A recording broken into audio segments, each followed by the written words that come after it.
Hi, I'm Pastor Stephanie Lape, and I serve at Rancho Cucamonga's Cross and Crown Lutheran Church. I'm glad you're with us today. Hope you're doing well. Please subscribe to this channel if you haven't yet. We've been hearing a lot about notions of freedom lately in the news and with what's going on in our country during this quarantine. A lot of people are saying that they want their freedom. They want their freedom to be able to gather at a church event or at a sporting event or at a concert or at a mall or at a store. They want freedom to be able to go to restaurants and to clubs and to bars and movie theaters. And they want freedom to be able to open up their businesses again. And I certainly can understand that. I mean, especially the argument that if you have your business shut down, that's incredibly difficult for the economy, and that's incredibly difficult for families and people to feed their kids and to move on with their lives. So I don't come at this from a sense of lacking empathy for those really tough situations. But I do think a lot about this term freedom that people talk about a lot. And, the Bible has a lot to say about freedom. And it's a very different way of understanding freedom, I believe, than how most of us understand it that are living in our country. Now, in the United States, we really value freedom more than most countries and more than most people have historically. We do not consider ourselves beholden to a king or a government or even the church or some kind of religious institution. And so I think rightly so, we honor and value our freedom in the United States. It's what's made this country great in many ways. The Bible, though, talks about freedom as well and in a different way. So in a time of slavery, in the Israelite time and in the Greek and Roman empires, you had slavery as the norm. It was normal to have slaves and masters and to have society set up in that hierarchical kind of way. Even marriages were set up in a hierarchy. Families had a hierarchy. It wasn't really known, this modern idea of equality that the world has very much promoted since the Enlightenment, since about the 1700s. So when you read the Bible, the Old and New Testament, you read about slavery all over the Bible, and you read about it in a very matter-of-fact way. Just slavery is just the way of life. And there are rules as to how masters should treat slaves. There are rules as to how slaves should treat masters. But there's not a sense in the Bible that slavery is completely condemned and completely wrong. In fact, one time I was in a debate about slavery in seminary, and they told each of our two sides that we are only to debate slavery using the Bible. And so those who were debating pro-slavery, for slavery, they had lots more biblical passages to quote than me and my teammates who were going against slavery. We didn't have as many biblical passages. And because we could only use the Bible, we were losing the debate.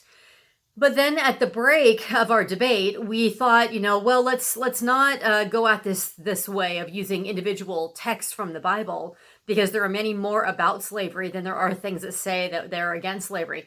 Rather, let's use the whole arc of the Bible, because the arc of the Bible is one from enslavement to freedom all over and over again.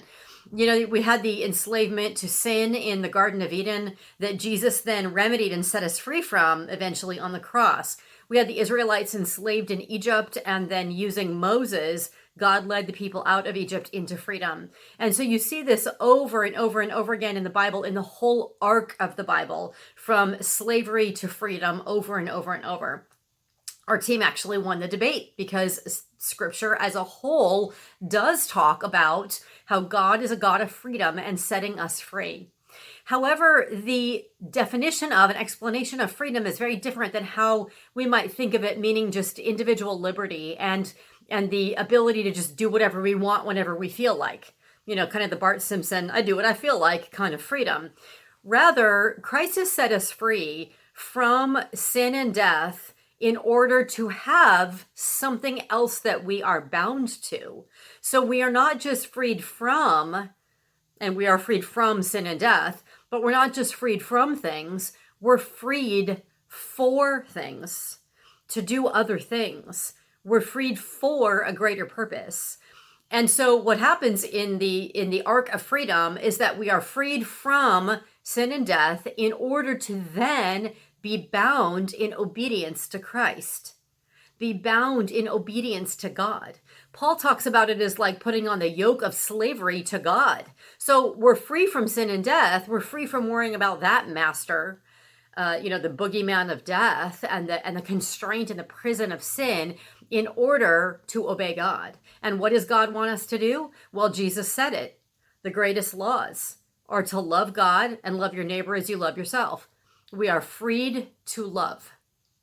So in our country, as we're thinking about freedom, I recommend we not just think about personal freedom, but how do we love? How do we want to love? Now, for me, and I know we all make different choices, I love my neighbor by wearing a mask. So this doesn't feel, when I'm wearing a mask or staying socially distant from people or not meeting in church right now with my congregation, this doesn't feel like I'm enslaved to my government or I'm blindly obeying orders.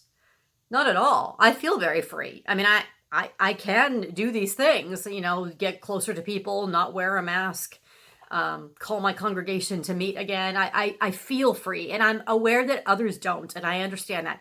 But for me, I feel free, but I don't want to do those things because it's not loving to my neighbor.